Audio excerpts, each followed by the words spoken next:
আসসালামু আলাইকুম।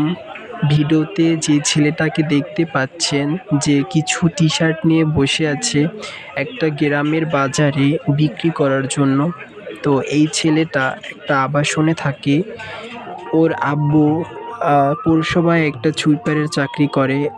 তার একটু মানসিক সমস্যাও আছে নাকি। ওর যে আম্মু উনি অসুস্থ, উনি স্লিপ কাইটা পইড়া যাইয়া মাজায় এমন মানে ব্যথা পাইছে যে উনি মানে চিকিৎসা পর্যন্ত করাইতে পারে না। যার কারণে উনি হাঁটতে পারে না। মানে ১ পা ২ পা হাঁটার পরে উনি বইসা পড়ে, হাঁটতে পারে না। ওর একটা ভাই ওর থেকে একটু ছোট। ওই ছেলেটা প্রতিবন্ধী, কথা বলে না, মাথাটা একটু অস্বাভাবিক। তারপর ওর একটা বোন বড়, মানে টাকার অভাবে বিবাহ পর্যন্ত দিতে পারতেছে না। মানে পরিবারটা এতটা অসহায়। আমি এদের একটা ভিডিও করেছিলাম। এদের সম্পর্কে জানার পরে আমি এদের একটা ভিডিও করেছিলাম। তো ওই ভিডিওটা একটা কারণে ডিলিট হয়ে যায়, যার কারণে আমি আপলোড দিতে পারি না।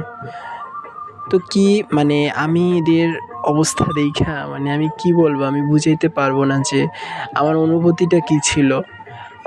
ওদের যে প্রতিবেশীরা ছিল, আশেপাশের লোকজন, তারা বলে যে এদের কেউ দিলে খায়, না দিলে না খেয়ে এদেরকে থাকতে হয়। মানে কোনো আয় রোজগার নাই, আয় রোজগার করার মতন ক্যাপাসিটি নাই।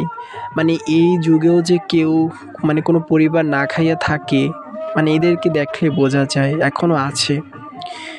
তো কী করার, আমার ঢাকা থেকে কিছু মানে কিছু প্রোডাক্ট আনা ছিল। আমি নিয়ত করছিলাম যে অনলাইনে বিক্রি করব। তো করা হয় নাই। তো সেগুলা ছিল, আমি একটা প্ল্যান করছিলাম যে ওইগুলা আমি কিছু, ওর এখনও এগুলা করার বয়স হয় নাই, কিন্তু তারপরও কী করার, যদি কিছুটাও পায় সেই নিয়ত থেকে আমি আমার কিছু প্রোডাক্ট আনা ছিল টি-শার্টের। আমি এইগুলা নিয়ে নিজে আইসা ওরে এখানে বসাই দিছিলাম। কিন্তু দুঃখবশত মানে কোনো একটা টি-শার্ট পর্যন্ত বিক্রি হয় নাই। মানে এটা একটা গ্রামের বাজার ছিল, এখানে মানুষ খুবই অভাবী।